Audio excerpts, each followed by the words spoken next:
This video contains elements that are not suitable for children under the age of 14. Viewer discretion is advised.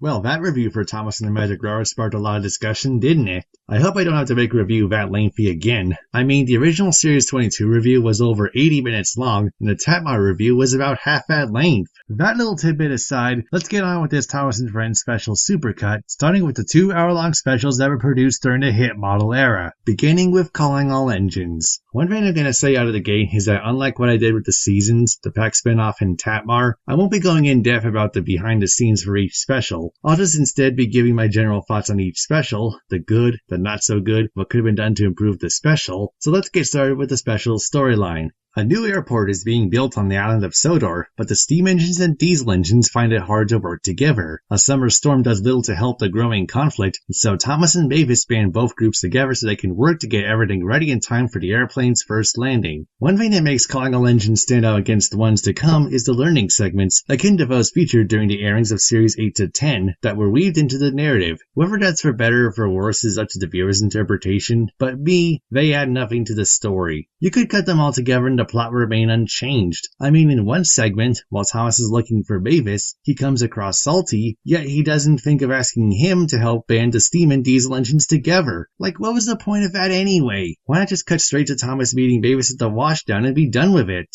I know the segments are intended for children, and I'm viewing them as a 26-year-old adult, but come on, I'm sure children are smarter than this. The other segments interspersed into the narrative were 3 songs by Ed Welch, Busy, Trying to Do Things Better, and Together We Made It Happen. 5 if you include a redone version of the engine roll call and the deleted song, The Dream Song. Maybe it was too depressing for kids and so it was cut? Most feature specials would later include songs within the narrative, more often than not as part of a montage or a verse sequence. If you cut the learning segments into songs, Calling All Engines would run at about 38 minutes. Excluding Steam Team to the Rescue and Thomas and the Royal Engine, running at 22.5 minutes each, it's the shortest special of the entire franchise. Speaking of the length, I haven't really discussed the story that much, and that's because there's not a whole lot to say. It's a pretty typical steam versus diesel rivalry story, only stretched out to 5 times the length of a typical episode at the time. The moral about working together was good, but there's only so many times you can teach it before it gets tiresome. It also should have been the point where the rivalry came to an end rather than using it for your story when you don't have any ideas, and it eventually reached its nadir with Series 14 to 16. Thank goodness the Brenner era put an end to that, and instead they went more for a game of one-upmanship, which I feel is a lot more interesting. There are 2 specific plot elements that I like to talk about, the first being the engines clearing up after the big storm. Given how much damage had taken place that night, wouldn't they have gotten help from the pack so it could be dealt with faster? It's not something that hugely affects the story, but it does feel like it wanted to put more emphasis on the engines and not the road vehicles.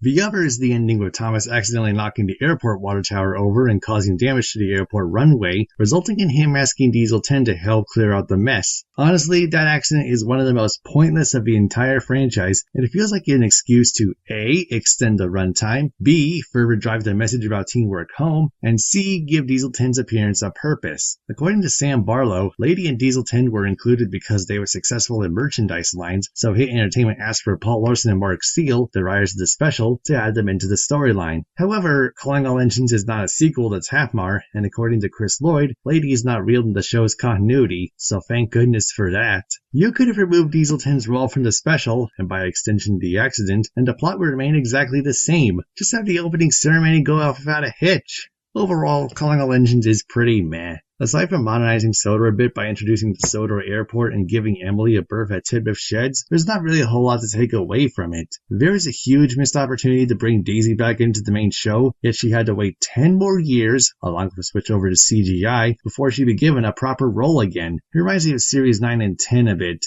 Kinda flat and not a whole lot of excitement going on. On a scale of 1 to 10, I give Calling All Engines a 4. Some good ideas there, but the execution could have been better. Now let's move on to the Great Discovery and... Wait, you're reviewing Calling All Engines? Come on, Zach. You and I both know that's one of the worst specials of the whole series. Man, this well, review was anything not to make up fun for his listen absence to when at I all. discussed The Diggs and Steam discoveries versus from my Diesel Series rivalry, 23 the review, I unnecessary suppose. learning Still, I would have preferred his segments, fanboying evil over Emily. Gina The as special was opposed to what's about to absolutely happen dreadful. in I think I 3, need something to help 2, cheer me up. 1... Oh, I know! Hamlet, put on a clip of Emily to get me out of my bad mood. And now you will never move out of my shed, huffed Emily. And now you will never move out of my shed. You will never move out of my shed. You will never move out of my shed. Oh shit.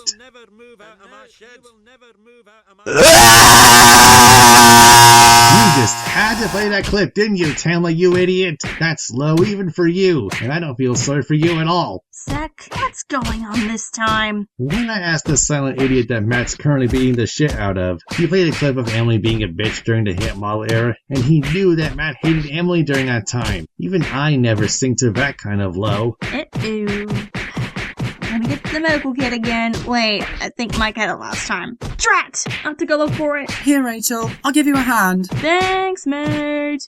Anyway, let's move on to The Great Discovery. And believe it or not, this is the 600th Thomas & Friends production that I have covered for Sodorama. No, really, 584 episodes, 13 spin-off episodes, and so far, 3 movies. Still not covering all Engines Go, by the way. It's not worth it. Anyway, on to the special. While the engines are preparing for Sodor Day, Thomas ends up on an abandoned route leading to the long-lost town of Great Waterton. While the restoration is taking place, a new tank engine named Stanley is brought in to do Thomas's regular jobs, which makes the blue tank engine jealous, especially when the other engines take a liking to Stanley. Compared to Calling All Engines, the story of The Great Discovery is a lot stronger and it feels more focused as it didn't include learning segments which tended to disrupt the pacing. They were actually considered for inclusion, but thankfully, they were relegated to bonus features instead. Like Calling All Engines, however, The Great Discovery does have a revised version of the engine roll call, albeit to include Stanley in the verse. Henry, Toots and Edward Puffs. Stanley, he's the new one now. As well as that, there are 3 songs interwoven into the narrative. Thomas and James Are Racing, There's a Job for Everyone, and Where Oh Where is Thomas, as well as a song that concludes the model era if you exclude Series 12, Thomas You're the Leader. As a matter of fact, The Great Discovery really feels like a big farewell to the models. Apart from the Steam Team and Stanley, you got appearances made by the Pack, the Scarloy engines, as well as various background engines. Don't you think that's a little excessive? In fact, the only characters that have more than one line of dialogue are Thomas, Gordon, James, Percy, Stanley, Duncan, Jack, Madge, Sir Topham Hatt, and Mr. Percival. The other half of the Steam Team, and I think the remaining 2/3 of the speaking cast, have just one line. Oh, my, gasped Henry. Whatever will Thomas say? Why would Thomas do such a thing? Asked Toby. Sir, Thomas has disappeared, Edward puffed. No one knows where he is, whistled Emily. Now granted, it's not like the Brenner era specials where the characters are allowed the chance to express themselves further, but for a story like The Great Discovery, I think less would have been more. I mean, Calling All Engines focused on the Steam Team, Diesel, Airy, Bert, Mavis, and Diesel 10. A small cast, sure, but it did at least feel focused. Despite the overall length of the special, The Great Discovery has its filler moments like the collapse of Rolling River Bridge, the waterworks accident, and Thomas ending up on a wooden raft in Morgan's mine before jumping a ravine and getting stuck so Stanley could find him. Like Calling All Engines, it feels less like a special and more like an extended episode. While Thomas the Stepney from Series 4 was where the Thomas gets jealous of a new engine plotline began, The Great Discovery was where it began to be used in full force, even if it wasn't used very often. They worked well for the special, don't get me wrong, but everyone wanted to be friends with Stanley when he's just arrived feels a bit forced, as if it was done just to drive Thomas's jealousy. With that being said, the ending with Thomas apologizes to Stanley for his pettiness was pretty satisfying. I do like Stanley and Thomas's little rivalry here, but the underlying tones with Thomas and Stepney just felt stronger and could have been more utilized in the book or episode with our little Terrier engine. Both are London, Brighton and South Coast Railway drawn tank engines, but Stepney's class was better for branch line and shunting work than Thomas's despite being several decades older. Not to mention the withdrawal dates on Thomas's siblings in 1963, the very same year that the book Stepney the Bluebell Engine was published. Yeah, I remember writing about that. It does put their rivalry in a more darker context, kind of like Duck and Diesel now that I think about it. Oh, we definitely need to do a discussion on the Duck and Diesel rivalry another time. Yeah, probably. Anyway, for Pierce Brosnan's only stint as the narrator, he did okay, but more often than not, it felt as though he was reading a bedtime story, not dissimilar to Ringo Starr in the first series before picking up the energy for the second. Pierce did at least put more effort here than Alec Baldwin did in the entirety of Season 6, I'll give him that, but who knows if he would have improved for Series 12 to 14 as well as Here Are the Rails and Misty Island Rescue if he had just stayed on. But you have to admit, Zack, seeing him guest starring as the narrator from seeing the trailer was quite surprising, wasn't it? Of course we did have Ringo Starr, who was a member of the Beatles, a celebrity to be the narrator for the first 2 seasons of Thomas years ago. And when The Great Discovery came out, we had Pierce Brosnan, another celebrity to narrate this special. I mean, how often does the show get special guest voices like those guys? I guess so. Well, The Great Discovery was considered really good upon release, easily the best out of the model films, although it's not saying a whole lot. Time and future specials haven't been rather kind to it. It's still enjoyable for what it is, and the theme is really strong, but unfortunately, I'm gonna have to rate The Great Discovery a 6 out of 10, a score lower than perhaps it really deserves. Overall, Calling All Engines and The Great Discovery were both fairly groundbreaking for the time, but since the release of the latter, the specials became something of a tradition that would stay with the franchise until 2018, when they were superseded by the mini-special format. Both model specials are kind of lacking in rewatch value compared to CGI ones, likely due to limitations in filmmaking at the time, so the average score between both of them is a 5 out of 10. Well, that was quick. We've got a long way to go for the CGI specials, and I'm already dreading what I have to talk about next.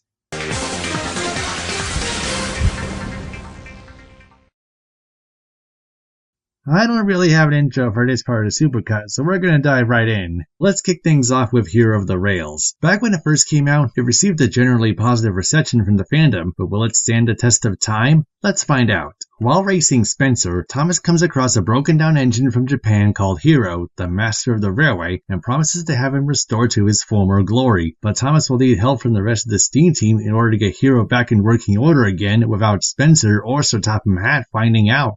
As the first fully CGI production of Thomas and Friends, Hero of the Rails was a pretty big deal for the start of a new era of the franchise. It felt really strange going back to Hero of the Rails after recently covering Series 24. It's pretty clear how much the animation has progressed in the past decade or so, and the background from Hero of the Rails in Series 14 just looks really bare. That was because of the switch to CGI, but the cast had been greatly reduced. The only other engines outside of the Steam team were Spencer, Hero, Victor, Mavis, Diesel, and Rosie, the latter two of which were in the background. Of course, Hero of the Rails was originally planned to be a model CGI production, much like Series 12, as it had been written prior to the CGI switchover, but due to budget cuts in 2007, it became a full CGI production. It was produced between January and May 2009, 4 months before it was released on DVD in the United States, which would explain why everything produced by Nitrogen had reused angles and the odd animation error here and there. The poor writing likely didn't help either. Speaking of which, the storyline for Hero of the Rails is basically the theatrical cut of Tatmar done better, as it puts more emphasis on Thomas and his friends. However, what really drags it down is the constant narration from both Michaels and the alliteration and rhyming in the dialogue, although that was mercifully done away with from King of the Railway onwards. I mean, come on! We can see how the engines are feeling, so why do we need to be spoon-fed this information? It's unnecessary fluff that kills the pacing. Hero's backstory states that he's the first engine on Sodor, which makes very little sense as the D51s were not built until 1936 at the earliest. Unless he meant the first standard gauge engine on Sodor or it's an alternate continuity, it doesn't work. However, you could forgive it if you viewed Hero of the Rails as a soft reboot of the show or a separate continuity from the model series. Similar reason for the engines worrying about Hero being scrapped. Personally, I view both model and CGI series as the same continuity, but let's continue. Meanwhile, why is Japan referred to as Hero's homeland? We know he's from that country, so why not just outright state it? And not only that, Hero returns there at the end of a special, and yet he returns to Sodor again for the biggest present of all in Series 14 before returning to Japan again in Kenji on the Rails again 11 seasons later, which makes that ending feel meaningless in the long run. Oh, and as the special progresses, Hero becomes more wangsty about not going home till the end. I mean, if he misses his home that much, why doesn't he just stay there? It feels like he was kept around just to appease the Japanese audience, one if I didn't need it to begin with, as they were fans of the show regardless of Hero's presence. And lastly, there's Spencer serving as the special's antagonist. Having a steam engine as an antagonist was pretty refreshing. Had it been Diesel 10, it would have come off as cliche, but Spencer wanting Hero scrapped doesn't really make a lot of sense. Was it to spite Thomas? Jealous of Hero's fame? It's never really explained why, and it feels like it's just there to add conflict. So, does Hero of the Rails stand the test of time? Well, no, not really. Not that it didn't try, but like Calling All Engines The Great Discovery, it feels like it plays things a bit too safely, making it come off as an extended episode. Not to mention that Hero eventually crosses the line from sympathetic to borderline whiny as the special progresses, and the ending loses its impact once you've seen Series 13 to 20 and 24. So Hero of the Rails gets a 5 out of 10 from me. In my rankings, that's below The Great Discovery and above Calling All Engines. Next on our list, Misty Island Rescue, a special that's generally hated by the fandom. But is it really that awful? That's what I'm gonna decide for myself. After rescuing Diesel from a sticky situation, Thomas is sent to the mainland to visit their search and rescue center. However, the barge he is on breaks away and he ends up on a strange island covered in mist and run by 3 logging locomotives. Thomas has to rely on their help in order to get back to Sodor safe and sound. Is there anything I can add about Misty Island Rescue that people haven't discussed already? Well, I figured I'd start out with this. No, Diesel! I'm sure Sir Topham Hatt means a really useful steamy. You'll never be that. Okay, I feel like I'm going to have to defend myself regarding what I said about a few episodes in my reviews for both Series 14 and 15. No, I was not looking too deeply into James to the Rescue sending an ableist message. If the number one rule of any children's show is to avoid teaching the target audience toxic lessons, then Series 13 through 16 completely failed in doing so. Because of how rushed the production was for those 4 seasons, it's most likely there was barely any time to proofread these scripts, and in doing so, many bad lessons slipped under the radar. It's not looking too deeply into an episode's message when the problems are blatantly obvious. It makes an episode that's already bad feel even more so. And let's not forget, we're not even 10 minutes into the special when Thomas said that line to Diesel. Thomas, the protagonist of the story, is antagonizing someone for being different and he gets no punishment for it either. I felt far more sympathy for Diesel throughout the whole chasing than I did for Thomas throughout the whole damn special. That one scene sets the tone for Thomas's character for the remainder of Misty Island Rescue when he acts like a know-nothing know-it-all, constantly spouting that he makes good decisions. I make good decisions, that's what I was told. I will not be fearful, I'll be brave and bold.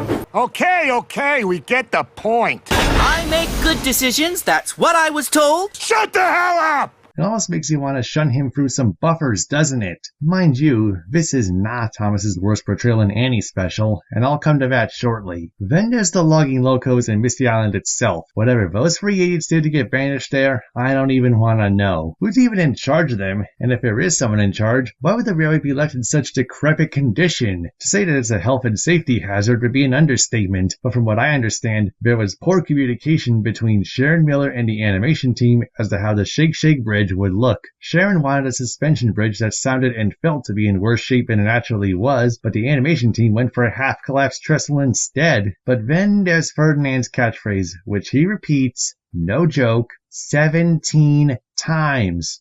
That's right! That's right! That's right! That's right! That's right! That's right! That's right! That's right! That's right! That's right! That's right! That's right! That's right! That's right! That's right! That's right! That's right! All I'm gonna say is this. Whoever decided that it would be a good idea to have Ferdinand spout his catchphrase like he's a Pokemon or a Groot is a fucking idiot! Oh, come on. It's not my fault I was reduced to a squawking parrot every time I was on screen. I could have been a good character if it weren't for the producers dumbing me down. It doesn't help the fact that my buddies and I have a logging station with a bathtub and shower set up out in the open, making the place look like it was run by a bunch of stupid, crazy hillbillies. Wait, a bathtub and shower out in the open? How the hell is that even possible? Oh, hey, Blake. Hey, sorry if that bit came out of nowhere, but you mind if I say something about Ferdinand for a sec? Not at all. Go right ahead. Thank you. Anyways, Bash and Dash are pretty much annoying as hell, and they deserve all the hate they get. As for Ferdinand, however, I actually do see some potential with him. From what I heard in the early days when the film was still new, they were trying to make him be like the Edward of the trio, making him look similar to Edward's relationship with Bill and Ben, but the concept just fell flat on its face. There's so much Brenner and company could have done with the climax if he was given the proper chance. You are now getting that climax. In my universe, he's owned by the timber mill in Henry's Forest. He often collects timber and logs for the other engines, but he occasionally makes special trips to deliver them to carpenter businesses around Sodor or the Pack's yard. There's also a love-hate relationship between him and Henry, with the latter never understanding what Ferdinand likes about cutting down nature's beauty. But he's never bothered by it, following the water off a duck's back motto, similar to what Porter does, though he does have a short fuse every now now and then when you push him to his limits. And in case any of you think a climax in another country is unrealistic, it's not unheard of. Real climax locomotives have been shipped to other countries like Canada, New Zealand, and Australia, with the latter country having a recently restored one in operation in number 1694 at the Puffing Billy Railway in Belgrave. Well, that rambling went on longer than expected. Taking over from here, Zach. Thanks, Blake. So to conclude my thoughts on Misty Island Rescue, I wouldn't call it the absolute worst thing in Thomas history, but it's still pretty bad. If Thomas wasn't so much of an arrogant, stupid dickhead, if it wasn't for the constant rhyming, alliteration, and repeated dialogue, and if Ferdinand wasn't... well, Ferdinand. Perhaps this wouldn't be so bad as the story itself is fairly strong and well-paced for the most part, and there are moments of real tension, so I'm giving Misty Island Rescue a 3 out of 10 for that reason. But it's about to get worse, folks. You'll be laughing on the other side of your boilers soon, silly steamers.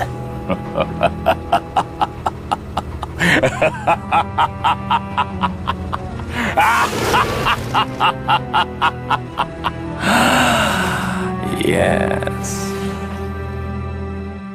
2021 marks 10 years since Day of the Diesels first came out, and coming out the same year as Audrey's centenary, it, along with the final Railway series book, was hyped up by the fandom after the disappointment that was Series 15. But of course, the bigger the hype, the bigger the disappointment, and I get the feeling the fans still haven't learned that from 10 years on. But anyway, let's get Day of the Diesels out of the way. Percy feels left out when Thomas spends time with new fire engines Bell and Flynn, and he finds himself in the comfort of Diesel 10 and the other Diesels. Little does Percy realize, however, is that he's being used as a pawn in Diesel 10's scheme to take over the Steamworks. Carrying over a bit from Misty Island Rescue, the post-credits scene with Diesel 10 was a last-minute decision by Nitrogen Studios to hint at his presence in Day of the Diesels. Was it worth it? Absolutely not.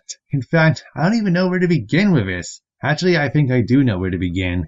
Sodor steamies don't go to the diesel works.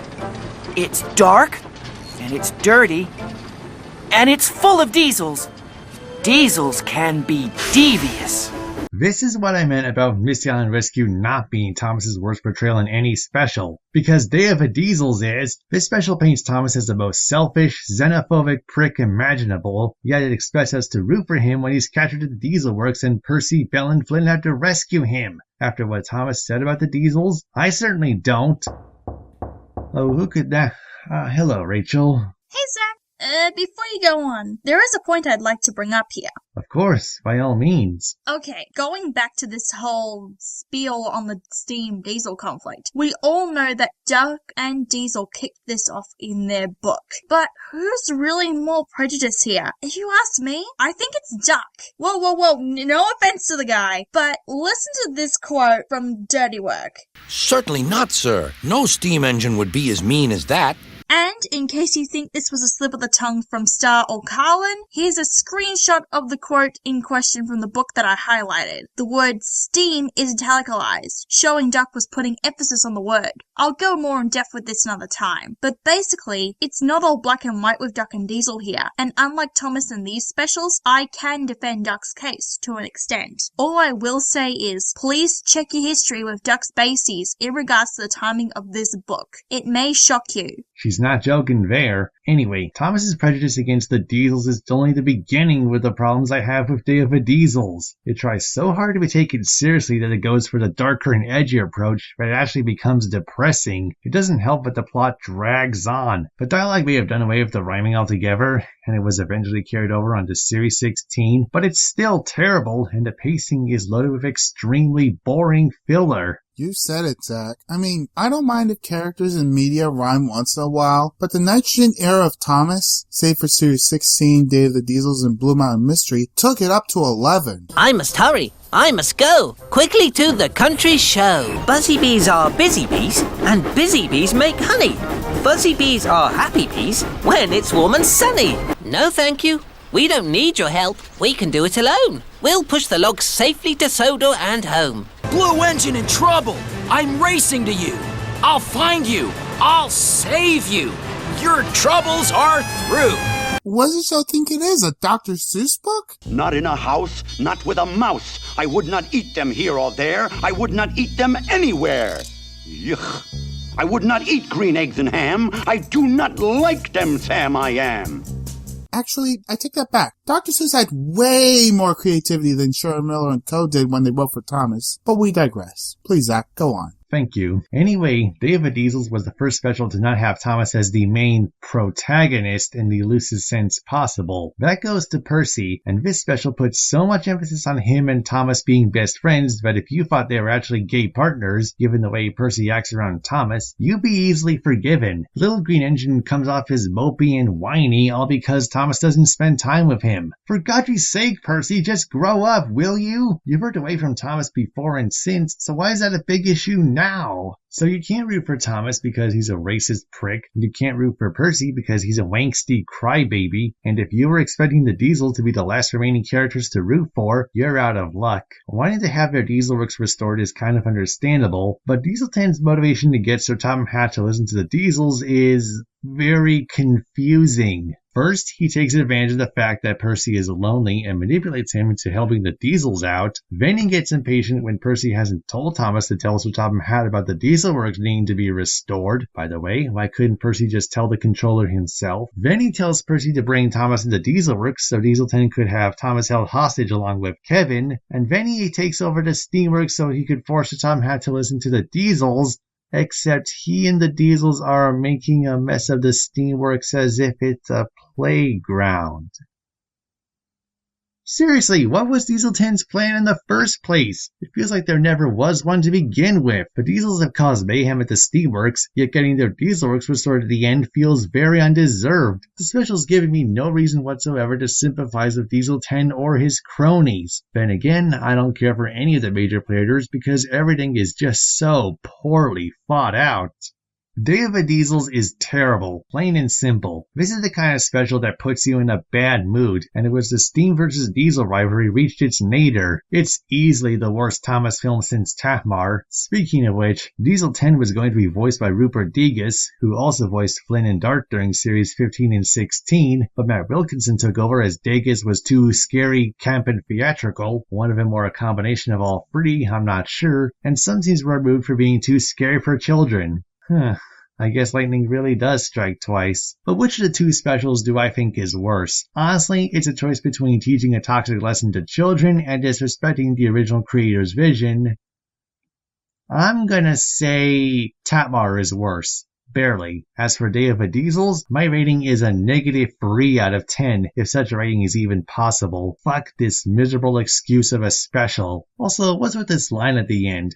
You must all know that none of my engines is ever forgotten. One, that line comes off as very ironic in hindsight. Sure, the fans don't forget, but the writers and executives seem to. And two, more importantly, did they seriously not proofread this before sending it out to the voice actors? No, they did not. Damn. Okay, man. Say your piece about the specials thus far. Gladly. Hero of the Rails was actually not too bad, and I enjoyed Spencer as its antagonist. He reminds me so much of Kaiba during the Battle City finals of the Yu-Gi-Oh! Anime in that special. I should also point out that Hero of the Rails is the special where the characters first received their iconic voices for the UK and US audiences respectively, although some characters would be recast in later episodes and specials. While Hero of the Rails is not perfect, it's definitely better than the two specials to come. Now, Misty Island Rescue. It's the worst special of them all, bar none. Thomas is a racist bastard towards Diesel for absolutely no reason, is a know-it-all brat, the logging locos are friggin' idiots, Misty Island is a death trap, the rhyming is cranked up to 11. It all makes me want to scream! And that's all I'll say about it. But Day of the Diesels is certainly a close second or third in the badness department. The racism from Thomas is even worse here. Percy is whiny, and it's pretty much impossible to root for anyone. If I were to rewrite the special, I'd make Diesel 10 a greater threat, remove the racism, give Mavis and Salty both a bigger part, and have them side with our heroes, and have the other Diesels abandon Diesel 10 when he finally goes too far. I'd continue, but I don't want to bother Zack any more than I want to. Anyway, Dave, James, and I have a story to write. Until next time, folks! Yeah, let's just move on already. I'm done with both Day of the Diesels and Misty Island Rescue as it is. The sooner they're forgotten about, the better. And now we conclude with Blue Mountain Mystery, the transitional special from the Nitrogen era to the Brenner era. Let's see if we can end this set of reviews on a high note, shall we? After Paxton has an accident at the Blue Mountain Quarry, Thomas takes his place in working there alongside the little engines. He soon comes across a mysterious little green engine by the name of Luke and wonders what bad thing he might have done that could risk him being sent away from Sodor forever. Now we're talking! After putting up with the garbage Misty Island Rescue and Day of the Diesels spewed out, Blue Mountain Mystery is a real breath of fresh air, although it doesn't take a whole lot to be either of them, does it? As I've said, this special served as a transition from the Nitrogen era towards the Brenner era. This is because Andrew Brenner served as the script editor for the special before taking over from Sharon Miller as head writer in November 2010, officially succeeding her in 2012 during the production of Series 17. Who knows how much differently Blue Mountain Mystery might have gone had Brenner not come on board. One of the biggest signs of Brenner's influence were the CGI recreations of A Scar for Percy, The Sad Story of Henry, and Down the Mine. Although not 100% accurate, this was probably the first sign that the CGI series was acknowledging the model series, almost making them the same canon, even if the former made retcons such as Henry being in his new shape when he was rigged up in the tunnel, but I digress. These callbacks would eventually become commonplace, starting with King of the Railway. Don't tell me he needs special coal again. No, Gordon. That was fixed years ago. And continuing all the way up to Thomas and the Royal Engine. I've seen this kind of letter before, but that was when we had a visit from the Queen. Is she coming to see us again? Who will be pulling her train? For the record, I am glad that most of the CGI series are finally making numerous references to the classic series, if not to the Railway series. You're really fond of that kind of stuff in the Thomas series, aren't you, Cameron? What can I say? Don't we all feel nostalgic whenever a subject like that is brought up? Good times. Good times. Are you done now, Cam? Huh? Oh, yeah, I am. Sorry about that. I'll let you do your thing now. I'm busy with my new Sonic story anyway. Toodles! Yes, thank you, Cameron. Anyway, as Blue Mountain Mystery was the first special where he had a speaking role, Paxton should have been introduced here as he felt more like a character here than he did in Day of the Diesels. He especially shines in the climax where he's stuck between siding with Diesel and siding with Thomas, but ultimately decides to help out the latter to bring Victor to the quarry to prove Luke's innocence. Speaking of whom, after establishing himself as a fantastic supporting character for the past 3 years since Here of the Rails, Victor is given a backstory explaining how he ended up on Sodor. It makes an already endearing character even more so, and you really feel sorry for Victor, thinking he's destined for scrap, but he gets a second chance at life along with a new coat of paint. You also feel sorry for Luke, having to carry all that guilt within him for all these years, thinking he bumped Victor off the ship by mistake, only to turn out that he was alive the whole time. I would have liked to see more of Victor and Luke's friendship expanded upon. Fun fact, Victor's real-life basis, Minaz number 1173, was rescued from Cespede's sugar mill the same year the special came out.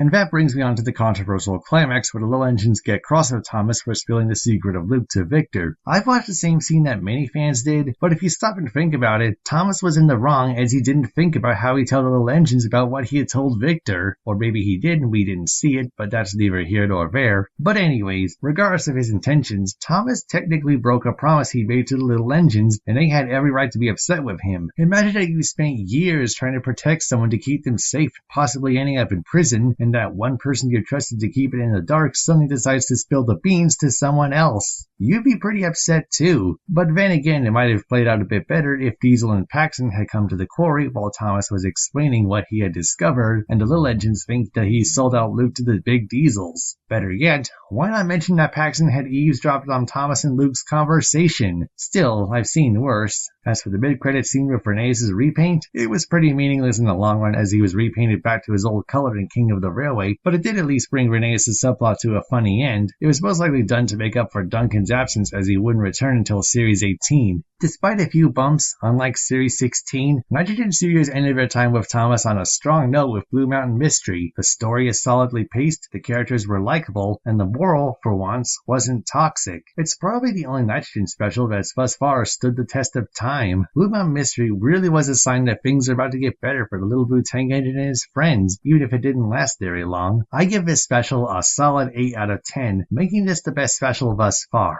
In conclusion, the nitrogen specials were a mixed bag. Hero of the Rails was a decent start, but it hasn't aged that well for me at all, whereas Blue Mountain Mystery ended things on a high note. As for Misty Island Rescue and Day of the Diesels in between, they practically cancel each other out as far as ratings go. What really bogged them down was constant narration from either Michael Angelis or Michael Brandon, and not to mention annoying rhyming and alliteration, at least until Blue Mountain Mystery did away with it altogether. And so the average score amongst the nitrogen specials is 3.3 out of 10, adding up the scores of Calling All Engines and The Great Discovery. The average score for Thomas specials thus far is 3.8 out of 10. So how will the Brenner Pen specials compare to the Miller specials and Calling All Engines? That is something we shall find out right now.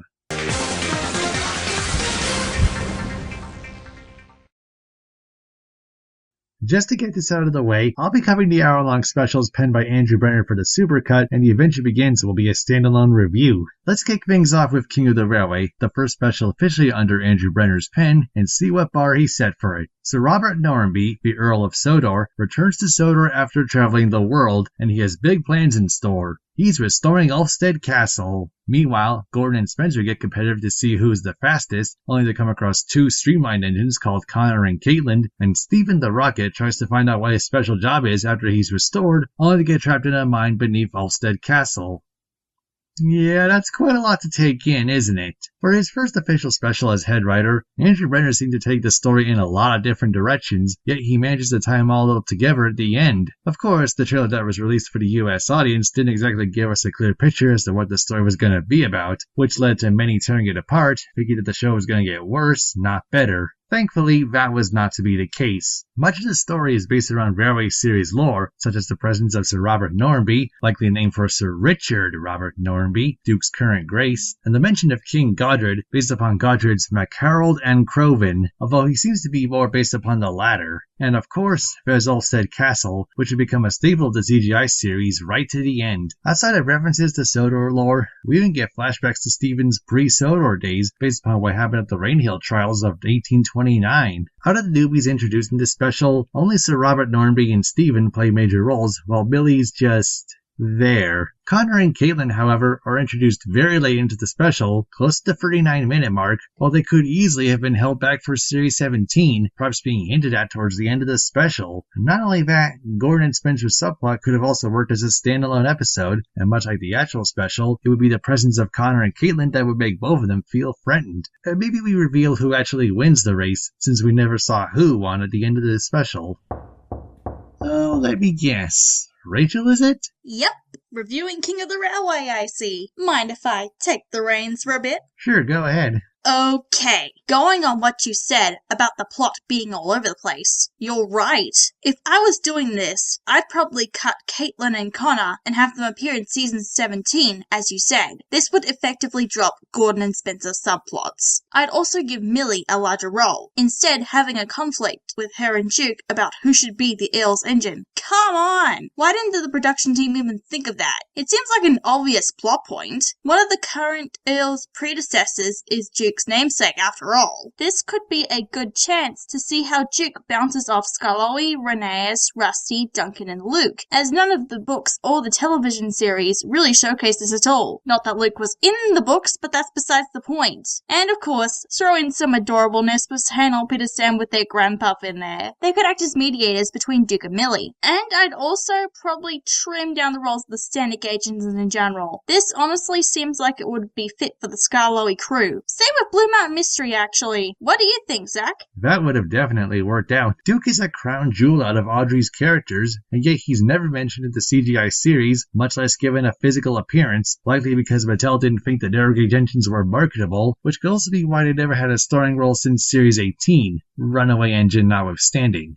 That aside, this has been a pretty short review, but there's not a whole lot I could have said about King of the Railway in hindsight. The animation doesn't look that good when compared to the future Brenner specials, but the facial expressions feel a lot more natural, and the camera angles are more dynamic. It was a good thing that they had two separate animation teams, one for the specials and one for the episodes, to prevent one or the other from being burned out. The story was a bit clunky in places, but the characters and the moments between them, especially Stephen and Sir Robert, are a lot stronger than what we had in the Nitrogen era, and the dialogue, of course, is hugely improved. I would give King of the Railway a 7 out of 10. Good, but not great. However, I don't think anyone could have predicted how much better things would be with Andrew Brenner on board.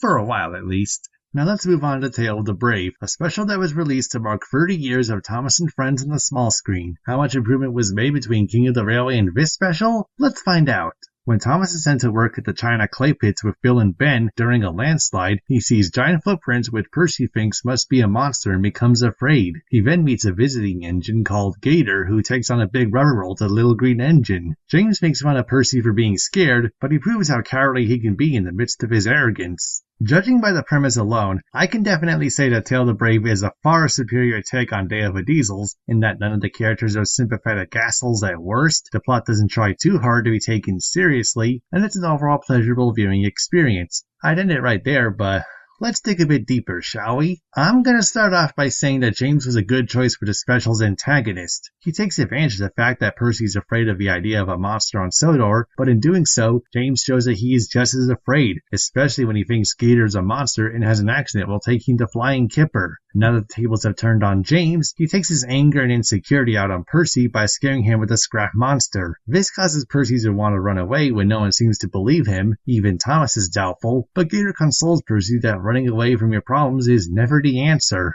If only many people in real life actually follow that bit of advice. Thomas and Percy are both written far better in Tale of the Brave than they were in Day of the Diesels, with the latter character especially shining through towards the end. Even though James had bullied him throughout the special, Percy still risks his life to save James in the landslide of the clay pits. Not to knock on Thomas, of course, but the fact that he's cut off before he could get to Percy makes the Green Engine's triumph all the more satisfying. Shame that I threw that bit of character development out the window for Free Steam Engine's gruff and especially panicky Percy. It must be a troll. A troll? Trolls live under bridges. Don't you remember the Three Billy Goats gruff? Thomas!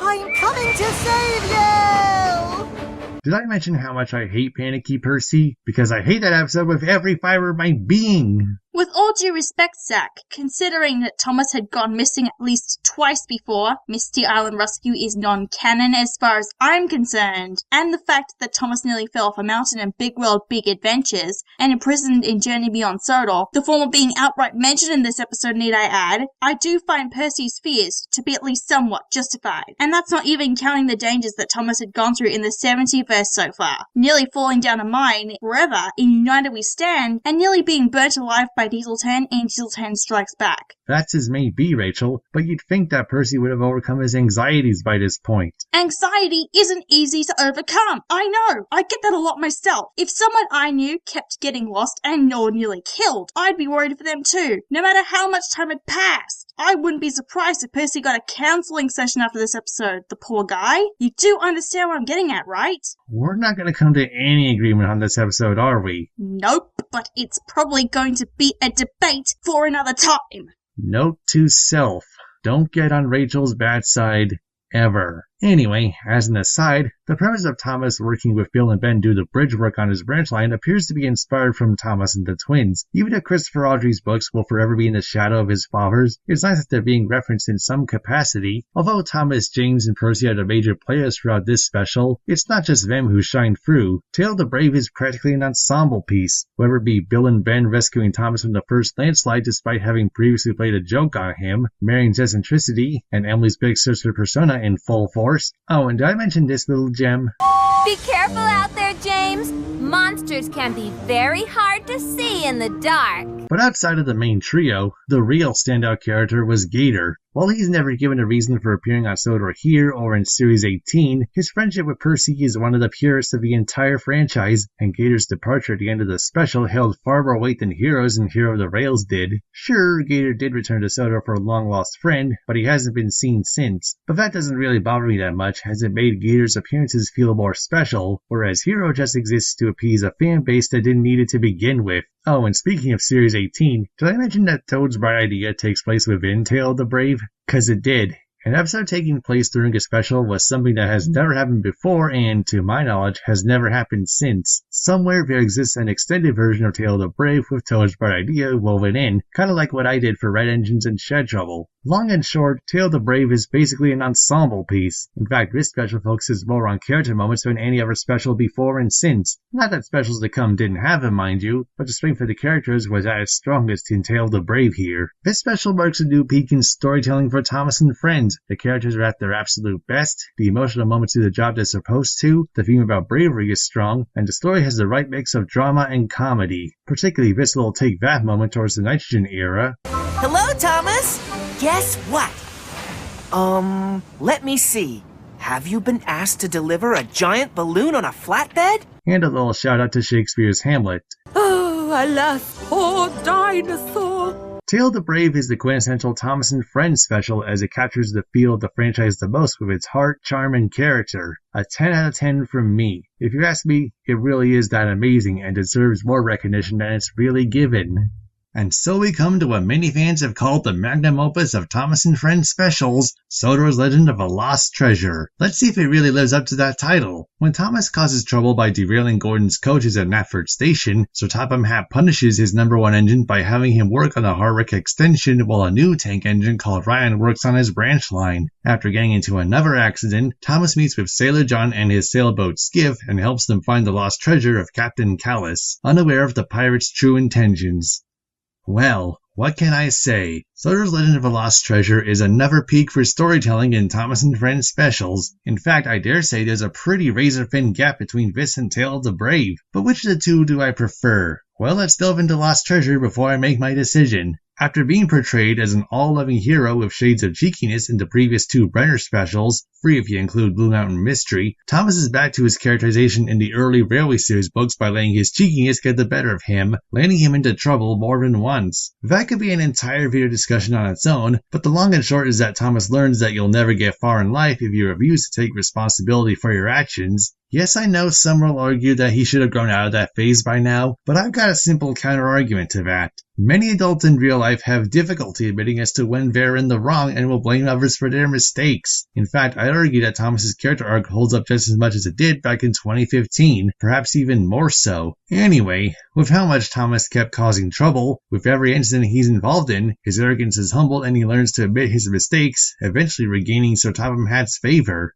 Hey, Zach? Oh, hey Mike, what's up?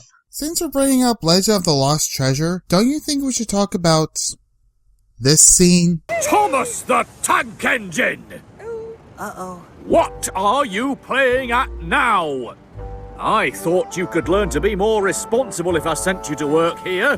But sir, this time it's really not my fault. No, Thomas, I've had quite enough of your excuses.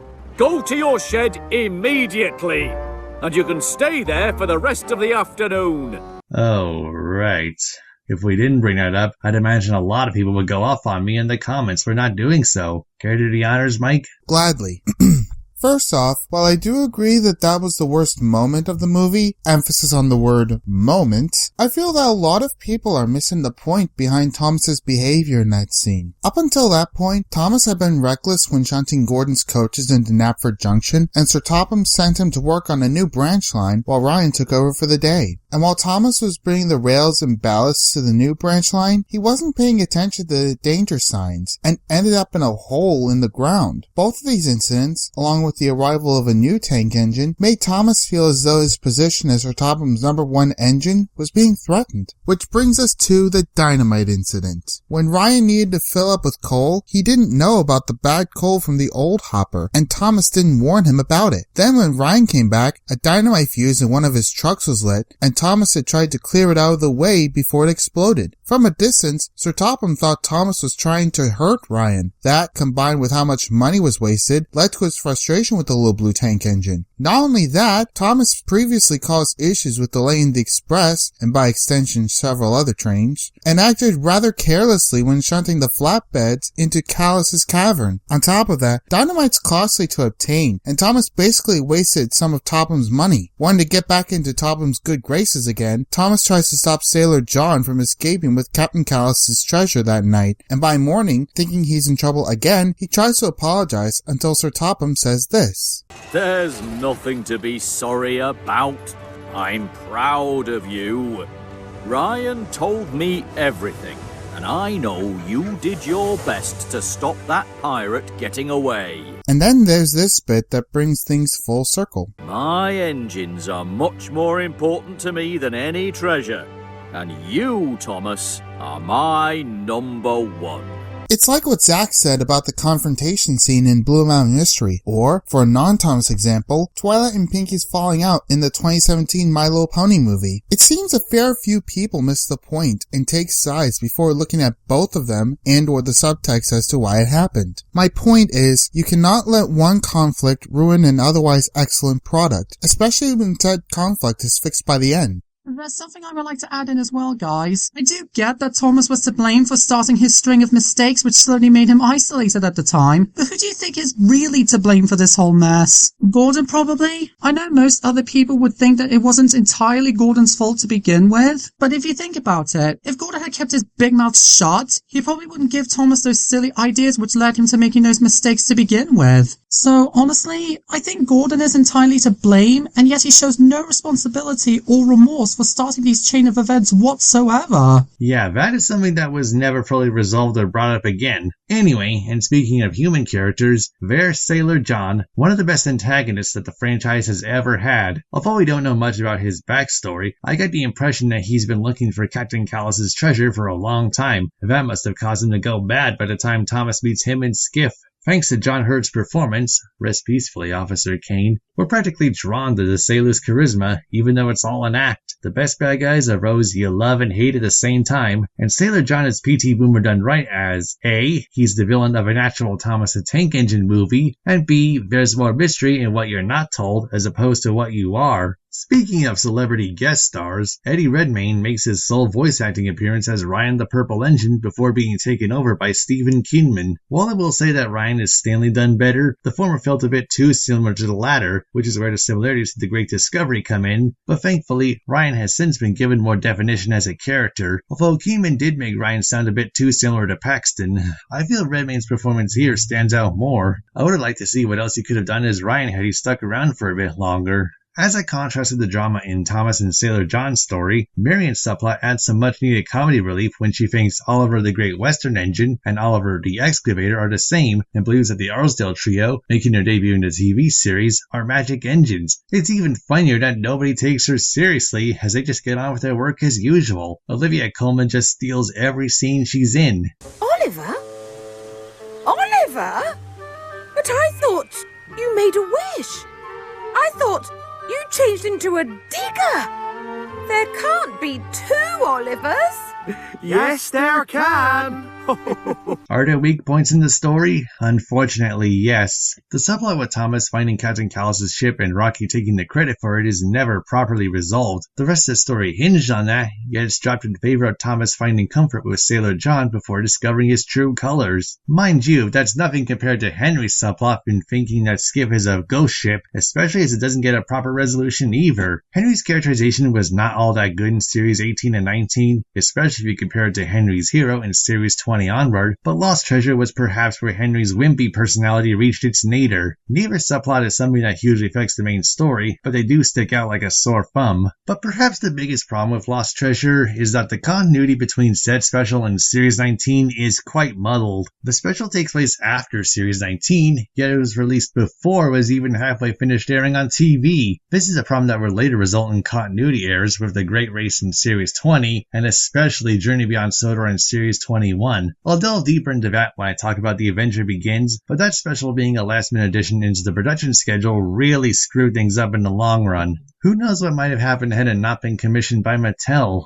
Sodor's Legend of a Lost Treasure is the special that feels the most like a Thomas and Friends movie, and along with Tale of the Brave, it proves that Thomas doesn't need another theatrical film so long as the right people are in charge. Granted, Lost Treasure was released in theaters for a couple of weekends, but the point still stands. Like Tale of the Brave, Lost Treasure gets a full score of 10 out of 10, but which of the two do I prefer? I'm gonna go for Tale of the Brave, because of Lost Treasure, while it does have the stronger story, it does have a subplot or two that's never fully resolved, not even in Series 20, whereas Tale of the Brave feels more complete in terms of story, and it's that reason that I believe Sodor's Legend of a Lost Treasure is worthy of a silver medal. Next on our list is The Great Race, or as we over at Melting Pottery Media like to dub it, Thomas and the Great Railway Show, the musical. With Sodor's Legend of a Lost Treasure setting the bar pretty high for Thomas specials, it's safe to say that The Great Race had a lot to live up to, especially since 2016 was the year that Flying Scotsman returned to service and the Summer Olympics were being held in Rio de Janeiro and Brazil, and The Great Race failed to meet expectations. Thomas and Gordon both learned from Flying Scotsman about the Great Railway Show taking place in the mainland, and the Blue Tank Engine gets excited about wanting to take part in it, but every time he tries to partake in one competition, another engine takes that spot. Thomas gets jealous of Ashima, an Indian tank engine who had been mistakenly left behind by a ship that docked at Brendam, because she's partaking in the Great Railway Show, but she assures him that he doesn't have to change anything about himself. Basically, think of this as the bastard love child of Tale of the Brave in Series 11's Dream On, and that's The Great Race in a nutshell. So what went wrong there? Well, the first point in contention is the biggest problem with the entire special, Thomas's character. I could believe his character arc in Lost Treasure, as for every fuck-up he gets involved in, he becomes more humble and something is gained by the end of it. But as for The Great Race, it's basically his worst portrayal in any special since the Nitrogen era, and having it come right off the heels of Lost Treasure makes it absolutely disappointing. Thomas basically acts like a whiny, selfish crybaby, yet the narrative expects me to root for him when he basically replaces Percy in the shunting challenge. At least he's better here than in these two specials. No, Diesel! I'm sure Sir Topham Hatt means a really useful steamy. You'll never be that. Sodor steamies don't go to the diesel works. It's dark, and it's dirty, and it's full of diesels. Diesels can be devious.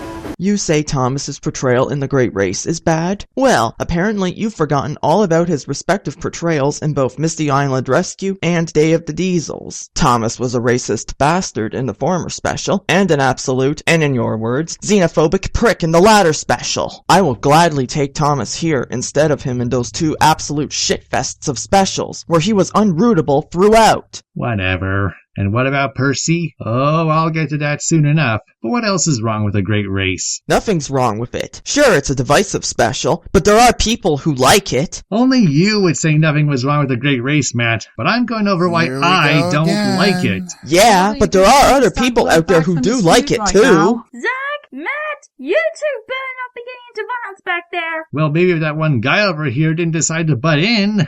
Anyway, it's basically the story and theme of Dream On, or if you're sticking with CGI, Best Engine Ever, mashed up with the character moments of Tale of the Brave, but not anywhere near the heart and charm of either. Case in point, Thomas and Shima's dynamic is literally that of Percy and Gators, but only one side benefits from a lesson that he didn't need to learn, while the other just exists for the sake of merchandise. Well, most of the special feels like it exists to sell toys rather than tell a story, but still. However, there is a big issue at hand with the be yourself moral, but I'll talk more about that towards the end. What really makes Thomas and Ashima's dynamic pointless is that while taking the local from Vicarstown, Ashima says she doesn't know how to get to the mainland. Why couldn't she be outright told on how to get there? I know that a lot of people argue, well, if she got to Vicarstown by herself, there'd be no story. But that's exactly my argument. If a solution to your story or subplot is this blatantly obvious, maybe you should reconsider finishing the story and start over again. But what about the rest of the subplots for The Great Race? I think I know the perfect one to start off with.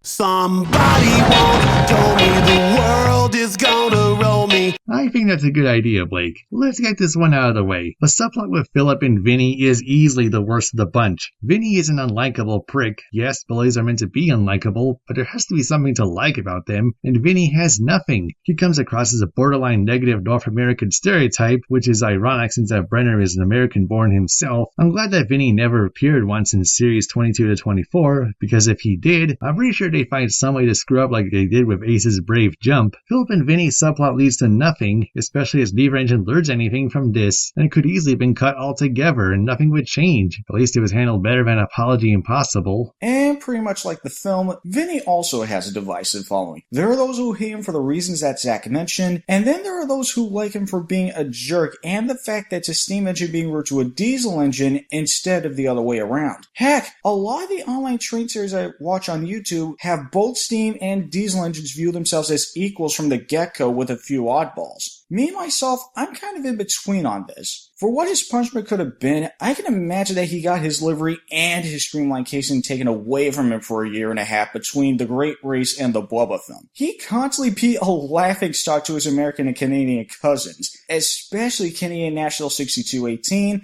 and Grand Truck Western 6325. As a personal side note, I just love the fact that his handrails almost make him look like he's wearing a hockey or football helmet. Anyways, as I don't want to interfere with Zack for the rest of the review, I'm going to end Vinny's segment on this epic note.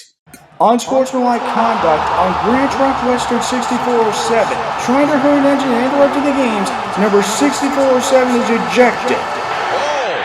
On top of it, he's tossed. Wow. Okay, that's actually pretty funny right there. That's definitely something I can agree with you on. That and the apology impossible note. Shut it, Matt! Moving on. The Diesel subplot was pretty fun, especially with his musical number, I'm Full of Surprises, but again, barely any effect on the main story, except maybe for accidentally ruining Thomas's chances of going to the Great Railway Show. Except he goes there anyway to bring Gordon his safety valve, making that subplot pointless. The resolution to it was pretty funny, however.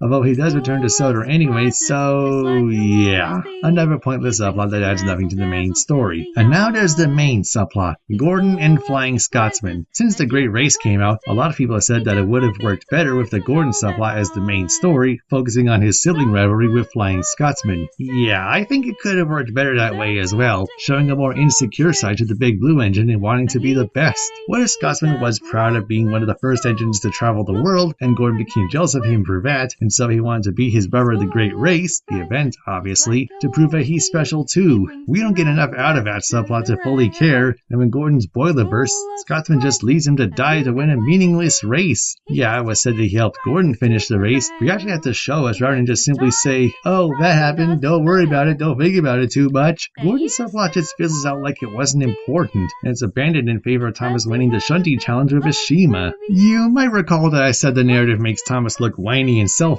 yet it expects me to root for him when he takes over for Percy at the shunting challenge. I get it if Percy didn't want to take part due to stage fright, but it completely devalues what he learned in Tale of the Brave. As someone who loves that special, that is nothing short of insulting. Doubly so in that it feels like it was done to make Thomas look good despite the fact that he acted selfishly in the first half.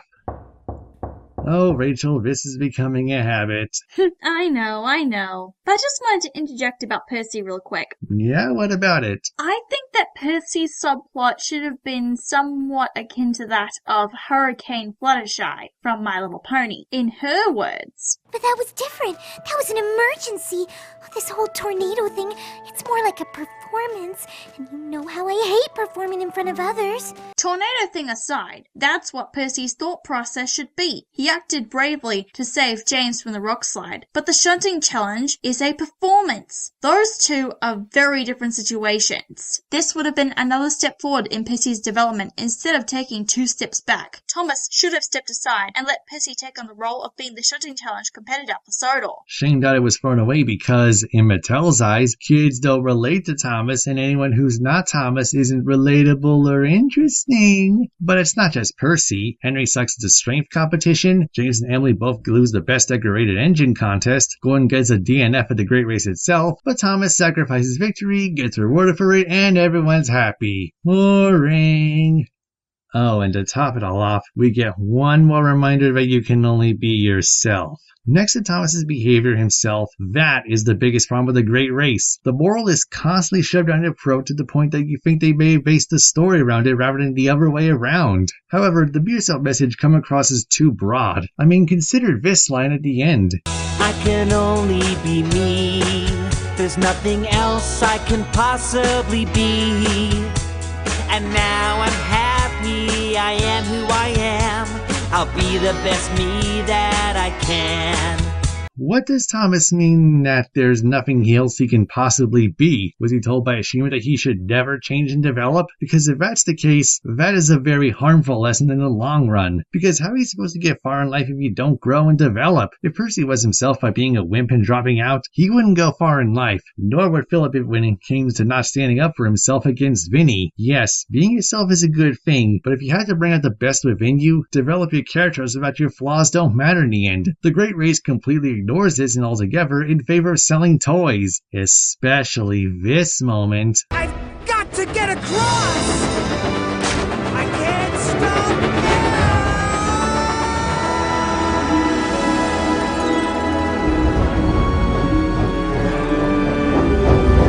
Seriously, that moment sucks just as much now as it did when it first came out. I heard that, you moron. You're the moron here, Zack. Oh, great. Here comes the You just fireworks can't handle display me of bashing temper. that special you like, Matt. And you can't handle the fact there are people who do like the Great Race, Zack. Hold your iron horses, you two. Can we please get through this review without me getting out my medical kit, or Mike and I getting out our Mr. Conductor's whistles? Nope. How many times they've been at each other's throats again? Way too many times, apparently. Well, anyway, Zack, mind if I have a say about that epic bridge jump scene? Sure, Cam. Something told me that you wanted to bring it up. Thanks. Like Zack here, even I have to agree with how much that scene sucked. But there's honestly no point of having to go through all that trouble to film that non-realistic epic scene. I get that Mattel wanted to make their Thomas specials exciting and action-packed, since there have been a few action-packed scenes from both Sodor's Legend of the Lost Treasure and Journey Beyond Sodor. But come on, even with a death-defying leap of faith like that, you could obviously point out everything that's wrong with this scene. First of all, how would Thomas even traverse up the bridge as it was slowly being lifted upwards? And secondly, he would either fall into the ocean or crash onto a passing cargo ship. Or even if he did reach the other side, he probably wouldn't even land perfectly on the rails at all. Don't get me wrong, I still think the special itself wasn't all bad in my opinion, but when it comes down to making good Thomas specials, making something that was supposed to be epic, there's just honestly no point of having to include that particular scene at all. It feels like they're really trying here, but my god, it's a clusterfuck to the eyes. Would a Thomas film like The Great Race go through all that trouble to film that bridge jump scene? And it just seems foolish. Yeah, thanks for summing it up, Cam. No problem, Zack. I'm sorry, but clearly you both have forgotten all about this scene from The Great Discovery. Suddenly, he crashed through a thick wall of bushes. He flew across a ravine and hit the ground with a bump. That was different, Matt. I seriously doubt it. Can we just finish this already? The Great Race is a complete mess from start to finish, with subplots that go nowhere, an overdone world that comes off as tone deaf towards the end, and the fact that it feels like an hour-long toy commercial. It's the worst special since the Nitrogen era, and the tragic part is that there's a lot of potential behind it. And going off my idea for a Gordon-centric version, perhaps as the B plot, if Thomas had to be involved, what if his conflict with Gordon from Lost Treasure was carried over as it hasn't fully healed itself, because let's face it, conflict doesn't resolve itself overnight, and Thomas's motivation for bringing Gordon his safety valve is a self-reminder of their alliance from down the mine and Paint Pots and Queens. That's when he puts his grudge aside to save Gordon's life, and both apologize for their behavior and Lost Treasure, deciding that there are more important things than a petty grudge. Had that been the case, Mattel would have gotten another special with Thomas by playing a big role. Andrew Brenner and Ian McHugh could maintain continuity with previous works, older fans get to see some character development on display, and kids can learn something from it. Everyone wins. But as is, my rating for The Great Race is 2 out of 10. Worse than Misty Island Rescue, but still better than Day of the Diesels and Tapmar. Can I just say that? Whatever it is, I don't want to hear it, Matt. Let's just move on to the next special, okay? Oh, me and my big mouth. I'll go get the medical kit. And Zack, save the frying pan for cooking in future. Don't be like Rapunzel, please. A little longer than a few minutes later. Well, talking about The Great Race took longer than I was expecting, but now, for the first time in 4 years, we can finally revisit Journey Beyond Sodor. Wait, 4 years? Has it really been that long since we started this channel? My goodness, where has the time gone? So you remember when we first reviewed Journey Beyond Sodor, right? Well, for those of you who don't, it was the second review that I did on this channel and became one of our most popular. In retrospect, however, I don't think it holds up if you compare it to our later reviews. I mean, I was particularly critical towards one person whom I shall not name simply because I disagreed with their views. Word of advice, people, if you want to make a counter-argument to one person's views, don't make fun of him because they don't line up with yours, okay? That's not cool, folks. It only leads to more internet drama. I didn't go for something big like that at the time, thankfully, but Mike and I wrote up the original review at a time when the special had recently come out, and the fandom was in a somewhat better place than they are now, but did lead to far worse things down the road online for the fandom. 2017 is a year that many fans would rather not remember, I'd imagine, even though what came out during that time was far better than they gave credit for. So, anyway, here are my revised thoughts on Journey Beyond Sodor. Frustrated with James's bragging about being the favorite engine, Thomas takes his trucks with the mainland and meets with a trio of experimental engines and Frankie and Hurricane, the engines who run as steelworks on the mainland. When Thomas doesn't return, James ventures to the mainland to find Thomas, but soon lands himself in trouble as well. Remember back in 2017 when people criticized the hell out of JBS in Series 21? I feel like people were way too harsh on them both, and the announcement of the next major reboot in Thomas and Friends practically overshadowed the quality of both special and season. I've already given my revised thoughts on Series 21, but what about Journey Beyond Sodor? Frankly, this special was not worth the controversy it caused over the trailer. Those that complained about the engines moving on their chassis and claiming it's unrealistic have been following the show about Taki Locomotive since childhood, so they're in no position to complain about realism. I'm getting that out of the way because that has zero effect on my opinions with Journey Beyond Sodor and the next special. Right out of the gate, I can safely say that Journey Beyond Sodor is a lot better than The Great Race. In fact, the story doesn't go off in multiple directions to the point you don't know what the main focus is. It's all about Thomas envious that James is given a special job and takes the Red Engine's trucks, technically Henry's but still, so he could have an adventure. Thomas's character here is better than that of The Great Race, as he actually does redeem himself towards the end. Sure, he's selfish in the first act, but he actually gets consequences for it. Speaking of James, this is probably his best portrayal in the CGI series. Rob Rackstraw really brings the Red Engine's hamminess to life here, especially with his solo number, Somebody Has to Be the Favorite. But I think James really shines best in the third act when confronting Frankie and Hurricane when he ends up at the Steelworks. He'd been fucked over before, and he wasn't prepared to let that happen to him again. Which brings me on to the Steelworks duo.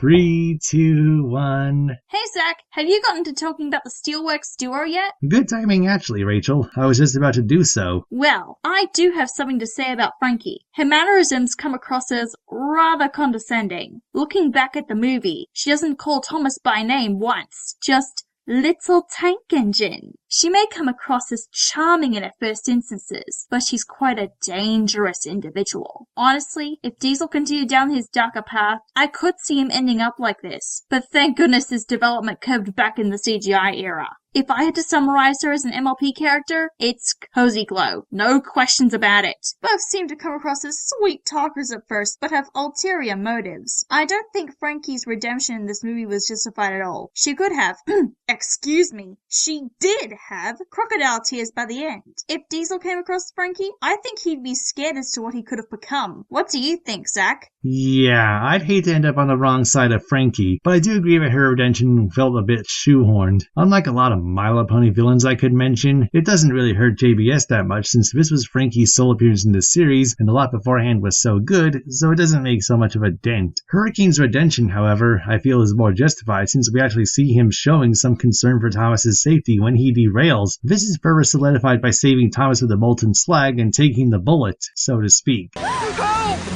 My front wheels! I'm melting! I'm melting! Also, is it just me, or was it this clip along with that one? Thomas, I have a feeling we're not on Sodor anymore. That inspired the pop culture references we got in Series 23 and 24. That aside, Hurricane's my favorite out of the JBS newbies because of his redeeming qualities. He's one of the most complex characters to come out of Andrew Brenner and Ian McHugh, plus his basis is pretty cool for how unique it is. You can check out a video about that in the description below. I'm not sure if I have much to say about Hurricane, but what I can say is that it's about time they finally introduced a steam engine to play as a villain for some parts of the special, since there have been past Thomas specials that have diesel engines as antagonists that we remember seeing. So I have to say, thank goodness they finally made made that a reality in this Thomas special for once. That is pretty much all I have to say for the time being. Sorry that's not much I can contribute. Well, thanks anyway, Cam. But speaking of unique engines, there's the experimental trio, Theo, Lexi, and Merlin. Out of him, I relate to Theo the most because I'm someone who's on the autistic spectrum. I can be pretty shy in real life, not to mention very blunt and straightforward, but I do care for others. I would say that Theo is a very good representative for autistic children. I don't know much about gender fluidity myself, but Lexi is, at the very least, fluid in multiple accents and dialects. They are pretty optimistic for someone who doesn't think that they're that useful. Yes, I view Lexi as non-binary, you got a problem with that? But they're still pretty excitable and idealistic, and at the best of times all the same. Being a Cap 4 engine themselves, Lexi surely is a one-of-a-kind for the show. Finally, there's Hugh Bonneville as Merlin, the Invisible Engine. Invisibility on! Out of the trio, Merlin doesn't have the most unique or interesting personality. He's pretty much the father/big brother figure of the trio, but there's only so much you can do with it, even with a personality quirk like thinking he can turn invisible. Still, Hugh Bonneville makes for a charismatic performance as Merlin, and honestly, I can't imagine Merlin being voiced by anyone else. It's a shame that the one episode he appeared in the actual show, Seeing is Believing, was pretty underwhelming. Finally, there's Beresford, the Canal Crane. It's debatable as to how much of a purpose he actually serves in Journey Beyond Sodor, but he does learn something when he meets with Thomas twice. You simply can't force people to be friends with you. Plus, the reason Beresford acts the way he did was kind of understandable, as being stuck in one place for so long with no one to talk to can drive anyone mad. Makes you wonder how Duke kept his sanity intact when he didn't have anyone to turn to. Well, he did go to sleep to pass the time, didn't he? Yeah, that is true, but he could have woken up every once in a while and wondered why no one had come to rescue him. Out of the Brenner specials, Journey Beyond Sodor has probably the strongest set of newbies, along with Tale of the Brave and So Is Legend of a Lost Treasure. It has the strong character dynamics of the former and the action and peril of the latter. It's almost like the middle ground between the two, but it's not that hard to point out issues with the story, among them being Percy not showing any courage in trying to rescue Thomas. But then again, Thomas had more of a conflict with James, and that doesn't really have a big effect on the story, so unlike The Great Race, it's not a huge deal. If I was doing Percy's minor bit in Journey Beyond Sodor, I'd make it more along the lines of it being an adult fear. Maybe he irrationally tries to go save Thomas, only to be stopped before he leaves due to an insufficient coal and water capacity. A bigger problem I'd point out is the geography of James's journey to find Thomas. Thomas goes past Vicarstown to some random junction, Beresford's Canal, and the experimental trio's yard and the steelworks. Yet James gets to Bridlington Yards without issue and somehow manages to go past Beresford's Canal and towards the steelworks. I just felt confused having written that. Maybe the signalman's at the tracks wrong? That's the best explanation I've got. Or maybe the trucks that Thomas was pulling had broken his concentration and accidentally ran over a few points set in the wrong lines. That pretty much sums it up when I first saw it even. Either way, they should have improved the mapping for this sequence. But probably the biggest problem with Journey Beyond Sodor is the ending. It's pretty anticlimactic given that Frankie is forgiven so easily, not to mention her motivations being half-baked, and that the most important thing is being friends was a pretty weak ending song. But does that destroy the special for me? No. Everything else beforehand was really good for the most part, so the weak ending doesn't really hurt the special by a whole lot. I'd also like to say that Stopham Hat was a bit of an issue here. You'd think he'd have more urgency with Thomas going missing, but instead he's rambling on about reshuffling the engines just because that's what the railway controller does. Any thoughts on that, Zack? Some fans have gone off on him being too harsh with Thomas in Lost Treasure, but as it turns out, you can go too far in the other direction. He was too lenient on Thomas for taking James's train, technically Henry's but still, and throwing the timetables astray. Surely that would have been just as serious as wasting dynamite. Only in this situation, Thomas wasn't putting anyone's life at risk. Arguably, but I digress. When Mike and I first covered Journey Beyond Sodor back in 2017, I gave it a 7 out of 10. Looking back on this special for SODORAMA, in hindsight, I genuinely loved it as its world that there's a place for everyone, regardless of how they look or whether or not they have a disability. With recent events in real life, that moral has resonated with me a lot more than it did a few years ago. Coupled with some of the best character moments in the Brenner era, and with Theo being an adorable cinnamon roll that deserves protection at all costs, my revised ranking for Journey Beyond Sodor is a strong 9 out of 10, right behind So Is Legend of a Lost Treasure and Tale of the Brave.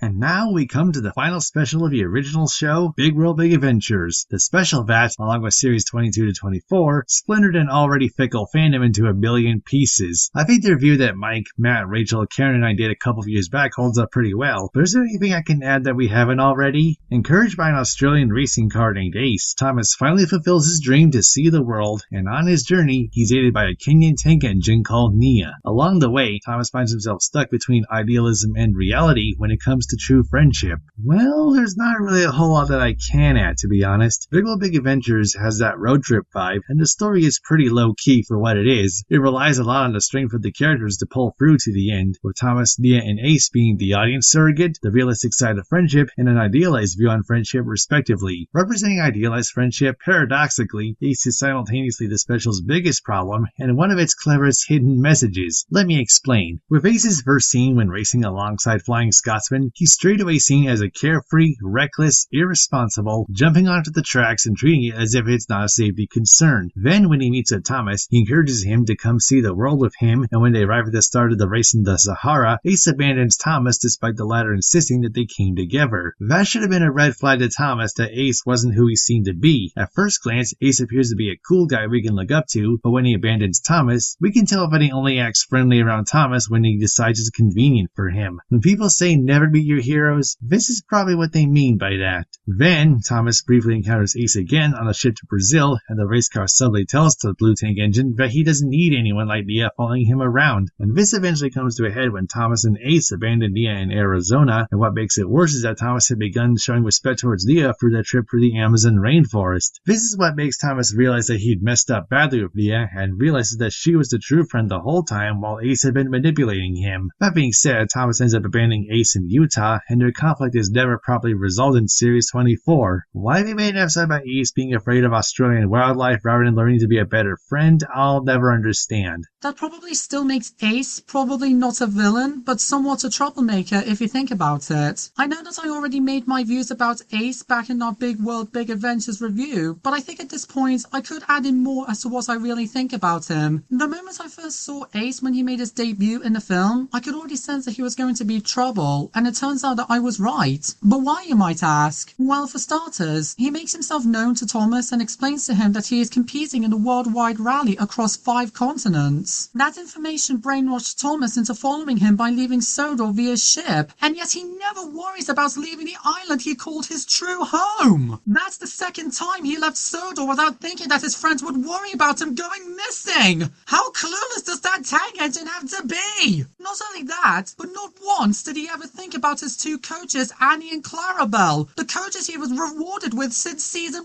1. It feels like he left them behind on purpose.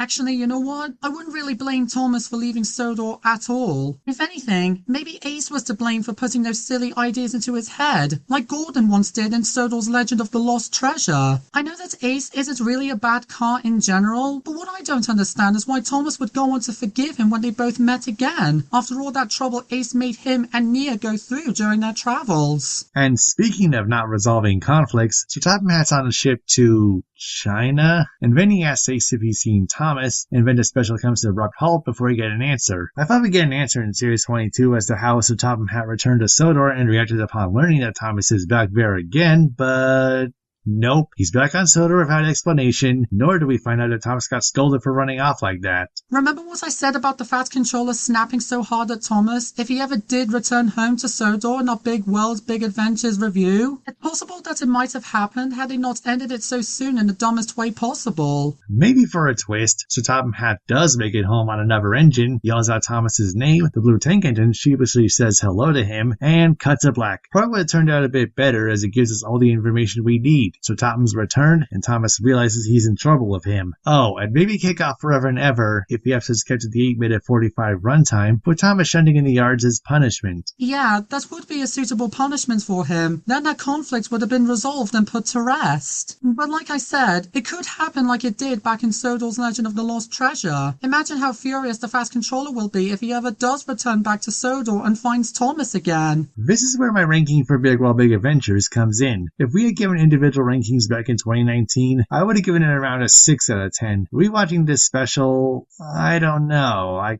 kind of wanted to rank this one higher. The character moments are some of the best ever in the franchise. The story is simple yet easy to grasp, and the message about friendship was really good. I said it's worthy of an 8 out of 10, probably even a 9. However, it's the sudden, abrupt ending that drags it down, but not enough to call it awful. And so, my rating remains a 6 out of 10. So, that's 6 of the Brenner specials that I've covered for this video, 5 of which are of a high standard in their own right. King of the Railway started things off with a whisper rather than a bang, but it was Tale of the Brave and Sodor's Legend of a Lost Treasure that showed just how brilliant a Thomas movie could be with the right people in charge. But from there, the next 3 specials fell victim to being a tough act to follow. The Great Race was an underwhelming mess, but thankfully, Journey Beyond Sodor would go on to prove that it was just a fluke, and I dare argue that Big World Big Adventures would be top tier material if not for the rushed ending. And on another note, can we stop comparing the latter 3 specials to Lost Treasure? Yes, I know it set the bar very high for Thomas and Friends specials, but if you're going to keep battering on about the next special not living up to that standard, well, you're quite foolish to think that. 13 out of the 14 Thomas and Friends specials we got are not Lost Treasure, nor do they need to be. We only got 1 Lost Treasure, and with the mere existence of All Engines Go, that's all we're ever going to receive. Likewise, simply begging for another movie like Citizen Kane, To Kill a Mockingbird, or for an animated example, The Lion King, simply puts a lot of unfair pressure on the creators of a film. For the same reason, if someone goes on to call a creator the next George Lucas or Walt Disney, that creator will never be able to form their own identity. Every creator in film that exists, ever existed, or will exist one day is unique. It also applies to Thomas and Friends. We had 1 Wilbur Audrey, and we still have 1 Brett Allcroft and 1 Andrew Brenner. Sure, you can emulate their writing style without feeling like too much of a pastiche, but even then, you still have your own unique way of writing. Just look at me, for example. My writing for Thomas and Friends fanfiction is inspired from the Brenner era, but even then, I am the one and only Zack Wanzer in existence, and ever will be. True words have never been spoken, brother. Thanks.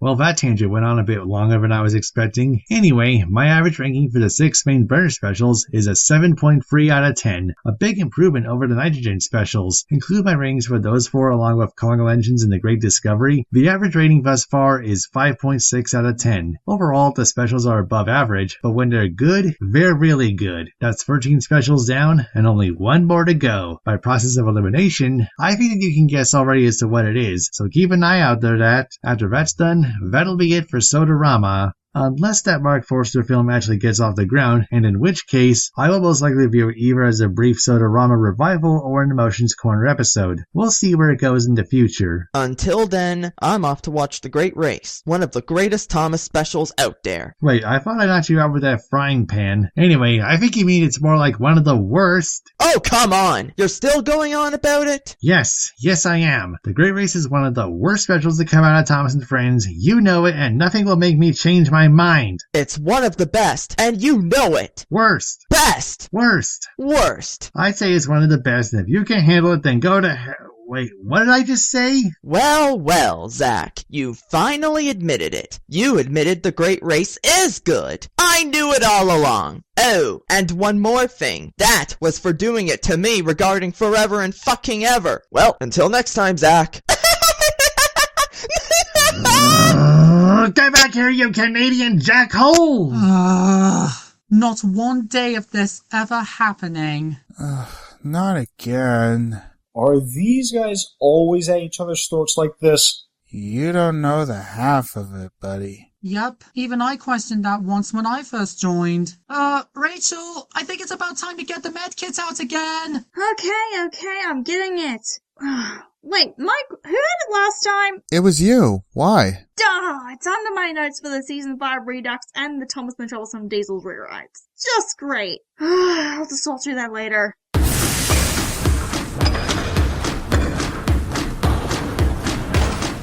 There's also a love-hate relationship between him. Between? Thomas should have stepped back aside. Oh my gosh, no. Has a sign out here. I can easily imagine. This could also be a good chance to showcase how Jig. Blech. Oh no, I messed up my line. Okay. Let's try this again. But he's never. See, messing it up again. This would have been another step forward in Missy's development in Ted. Oh, not again. Since I don't want to interfere with Look. Hey Zack, have you gotten to talking about the Steamworks duo yet? Steamworks duo? No, Steelworks duo. No! There's also a love-hate relationship with... Whoops. Both seem to have the... Oh my gosh, no! I'm gonna end Vinny's segment on... This would have been another step forward in Percy's development instead of taking 2 steps back. I stumbled on that one. Dang it. Well, that rambling went on a little bit longer than expected.